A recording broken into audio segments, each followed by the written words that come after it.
جیسا کہ اس کے پہلے میں نے آپ کے سامنے رکھا ہوں، مزید خارج ہونے سے وضو یعنی وضو کرنا اس کے لیے ضرور۔ حضرت مقدار نے رسول اللہ صلی اللہ علیہ وسلم سے دریافت کیا کہ مزید خارج ہونے سے غسل واجب ہوتا ہے یا نہیں، تو آپ صلی اللہ علیہ وسلم نے فرمایا مزید خارج ہونے سے غسل واجب نہیں ہوتا، اپنا عضو مخصوص دھو لے اور وضو کر لے۔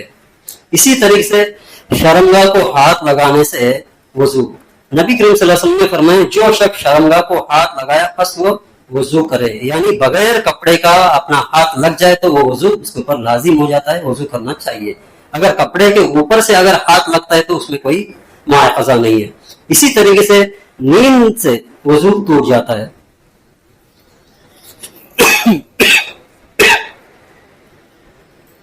حضرت علی رضی اللہ عنہ روایت کرتے ہیں کہ رسول اکرم صلی اللہ علیہ وسلم نے فرمایا دونوں آنکھیں سیرین کے سرپن تسمیہ میں، پس وہ جو شخص سو جائے اسے چاہیے کہ وہ دوبارہ وضو کرے، یعنی آنکھ لگ جائے تو وہ وضو کرے۔ اور ابو ہریرہ فرماتے ہیں کہ جو شخص سو جائے اس پر وضو واجب ہو جاتا ہے، جیسے کہ انس رضی اللہ عنہ فرماتے ہیں کہ اصحاب رسول نماز عشاء کے انتظار میں بیٹھے بیٹھے اونگتے تھے اور وضو کے بغیر نماز ادا کرتے۔ جیسے کہ آدمی بیٹھا ہے، اگر نہ گر جائے وہ تھوڑا سا اونگ آیا تو کوئی موزق نہیں ہے، اگر اونگ آتے ہوئے اگر گر جایا کدھر پہ تھوڑا سا جھک گیا تو زمین کے ہاتھ لگ گیا بیٹھے بیٹھے تو وضو کرنا لازم ہے، کیونکہ وہ انکانشس میں چلے جاتا ہے۔